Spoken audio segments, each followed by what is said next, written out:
If you were to type in YouTube's search engine, ronwyatt.com, what you're going to come across is a YouTube channel maintained by Mary Nell, the widow of Ron Wyatt.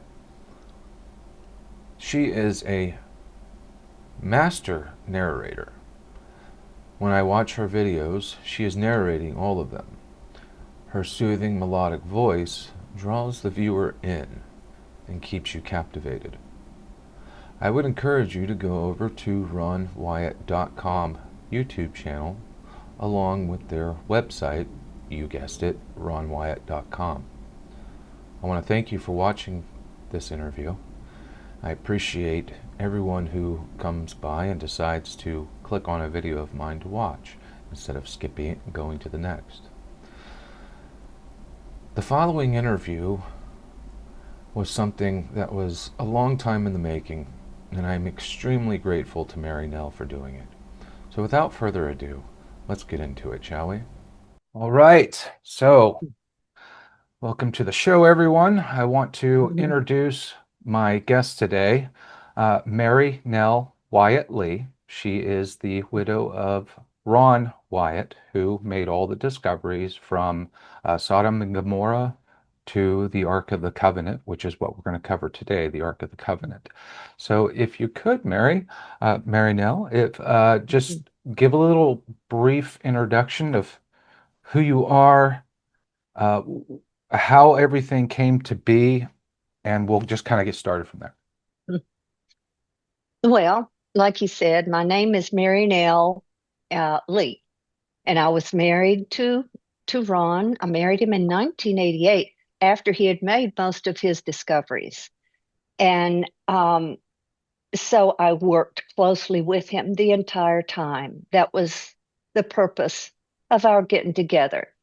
Um, he told me he needed help, that everybody he had ever worked with had, betrayed him and caused lots of problems. And he just needed someone to work with him. I know that's a strange story, but it's true. So I worked with him until he died. And then after he died, and I prayed again and asked the Lord for someone to help me. And he sent me my present husband, Randall, and you'll never find anybody who's more strongly connected to Ron's work than Randall. So we are just trying to get the information out about his work, because he told me that he believed that right before the Lord returned, that all of these things would go to the forefront. I mean, he discovered Noah's Ark. He discovered the Red Sea crossing. He discovered the real Mount Sinai. He found Kadesh Barnea, um, and of course the Ark of the Covenant, and several other things. And they all happened very quickly. And it was his strong belief, and mine also, after living with him for 11 years and seeing how these things worked. It's my belief that God did these things for a purpose, for a rapidly failing planet that was soon to have its end. And we have seen these discoveries make many change many a life. He didn't do it just for Ron and myself and Randall. He did it for everybody. If you're a believer, believe me, it can strengthen your faith. But we've had non-believers come and visit us and see these things and learn about them, and it changes lives. Okay. So what we're going to cover today is, like I said in the beginning, the Ark of the Covenant. And I guess the best place to start is at the beginning. Now, out of all of his discoveries, I understand that this is the one discovery that has the least amount of evidence or proof that he actually discovered it. But with all of the other discoveries, full proof of it, I believe that there's enough credibility there for me, anyway, that these discoveries were not only inspired by God and led by God, but as you said, when the time is right, this will be revealed. Right. And that's what Ron would say to people. He had no evidence for the Ark of the Covenant, none whatsoever. But what he would say is that all I ask is that you, I've given you plenty of evidence for all of these things. And now I just ask that you hear my story, study, study your Bible and see if this makes sense. And the Holy Spirit can impress you.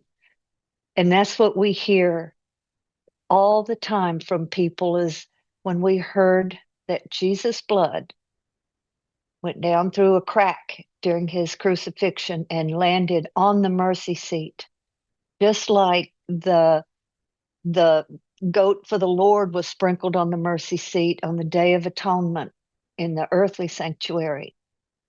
They said it made perfect sense because Jesus represented every single sacrifice in that system. He fulfilled it.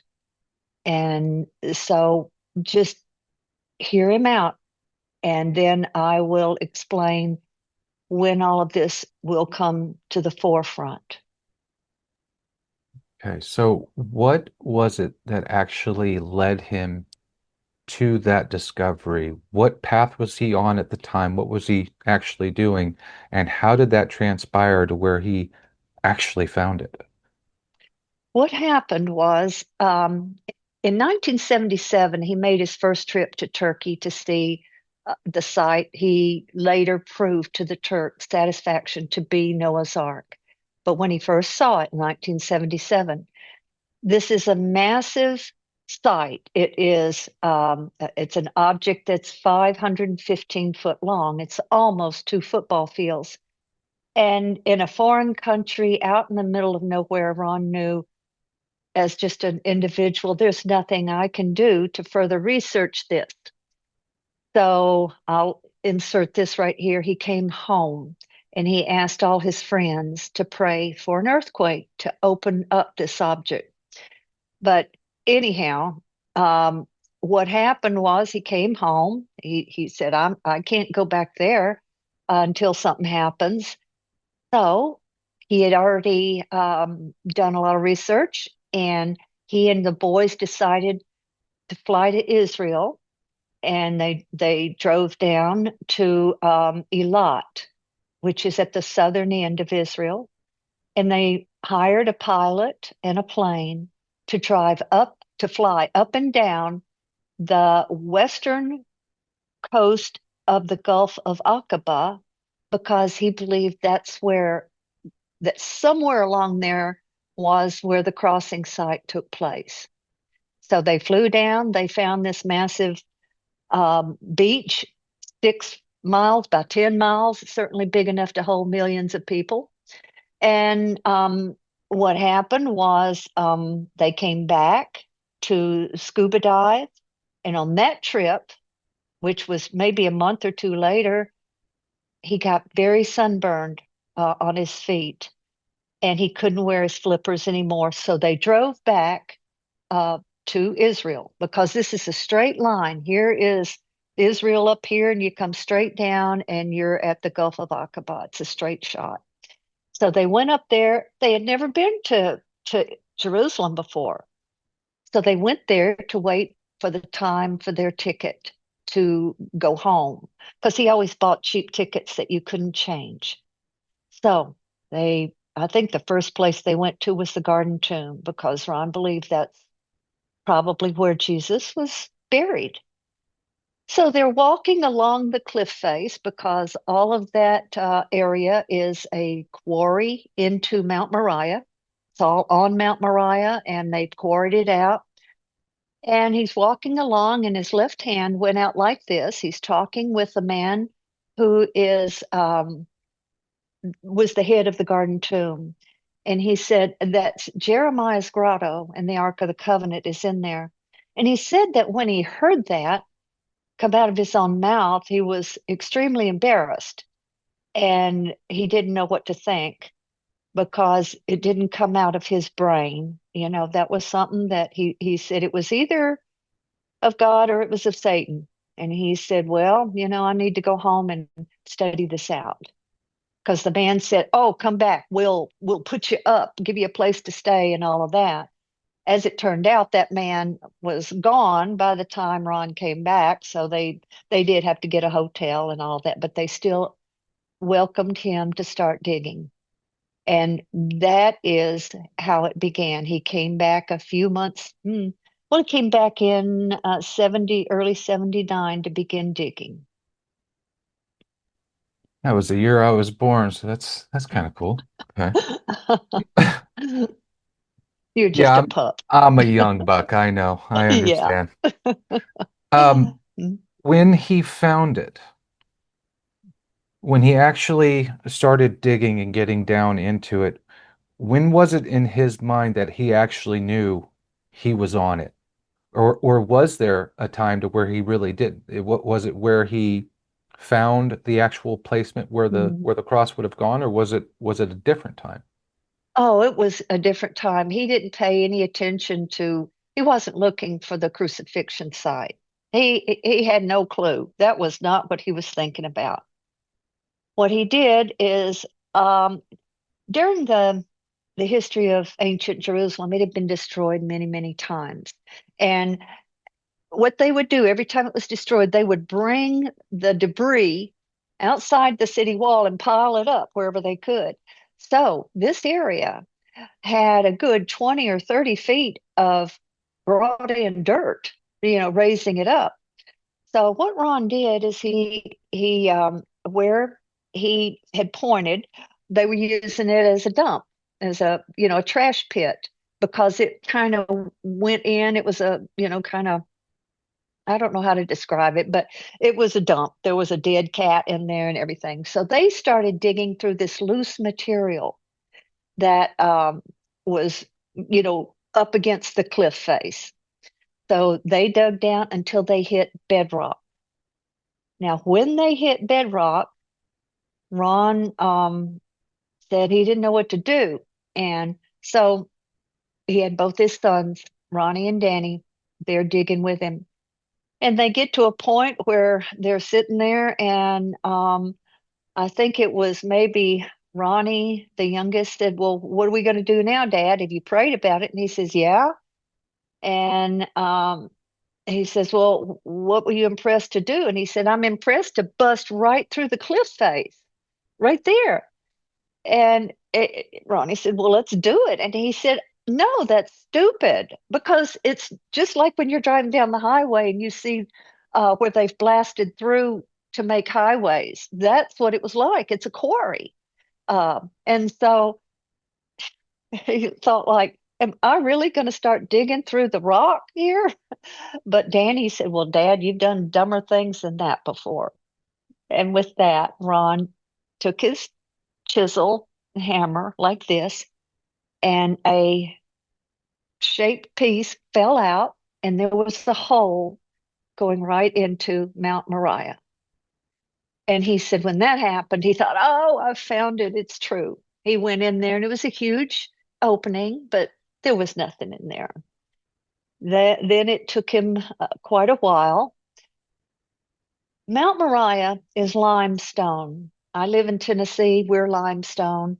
Kentucky's limestone. If you remember the Corvette Museum, I don't know if any of you are listening, but it fell, and all of these expensive cars fell down into a hole because limestone is porous. After the flood, all of the water, as it was rushing away, back into the earth, as the Bible describes, it left holes as the limestone was laid down. And so Mount Moriah, as Ron said, was just full of a honeycomb of tunnels. So he began exploring all these tunnels, and there's a lot, believe me, going off in every direction. And at one point, he went down. He's in this cave area that he broke through into, and he went down, golly, probably 60 feet. A tunnel goes down about 60 feet. He got down there, And he started exploring tunnels that are around there. Then, in late 1981, 82, um, the boys got sick. They, it was around late December, and they were homesick and they were sick. And Ron sent them home. So he's home all alone. I mean, he's there all alone. And there's a young Arab man who owned a restaurant that they would eat at, and he was happy to come help.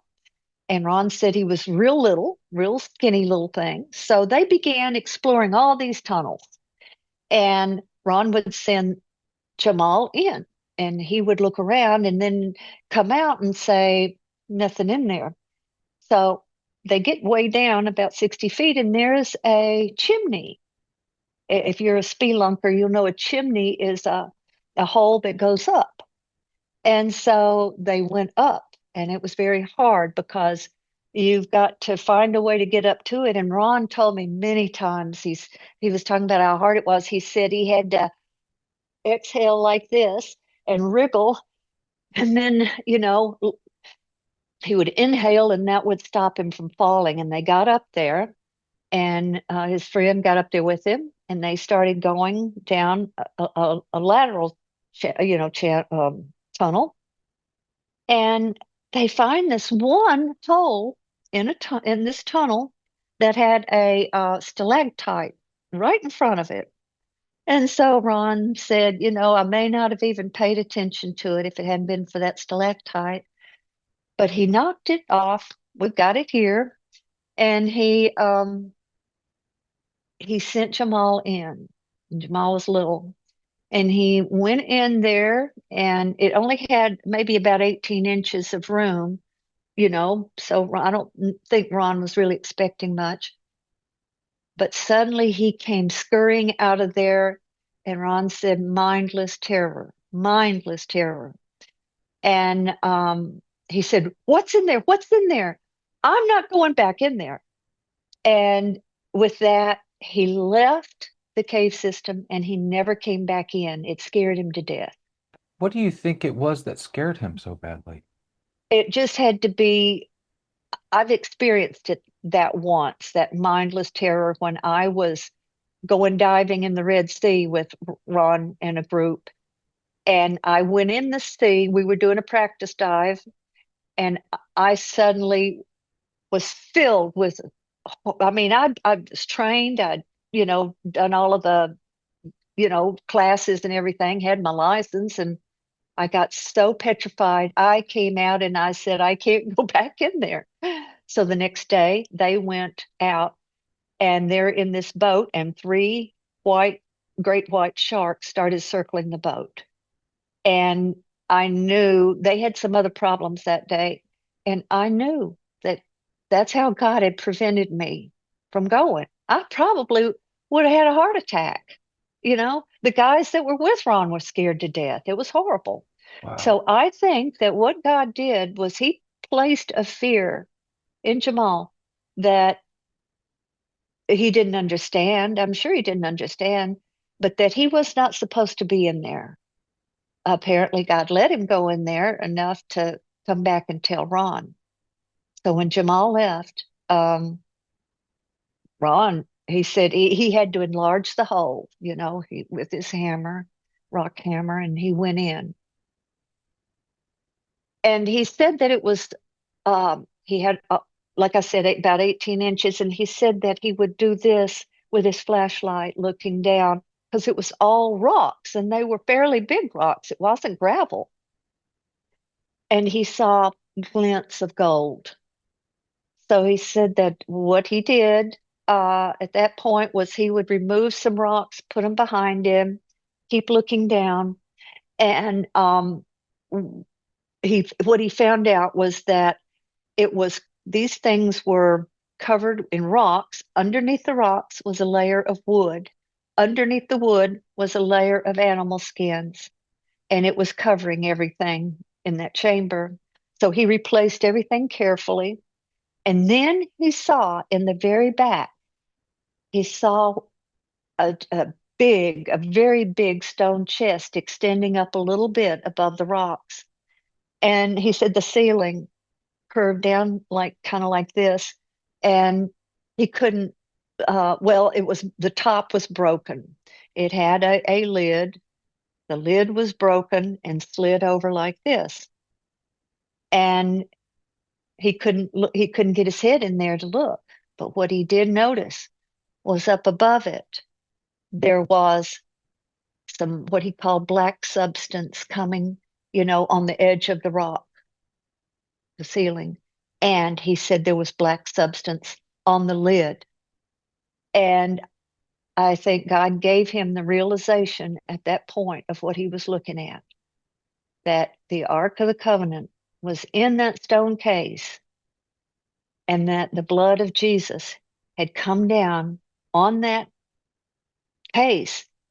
And apparently, somehow, God arranged for the lid to be broken so that blood would actually go on the mercy seat, just like it did in the ancient, you know, system of sacrifices on the Day of Atonement, which was the end of the yearly service. So Ron said he passed out for, I think, 45 minutes. And when he came to, his first thought was, I'm pretty sure I saw the altar of incense down there, and the Ark of the Covenant's over there. The entrance to this cave is about this big. How am I ever going to get all this out?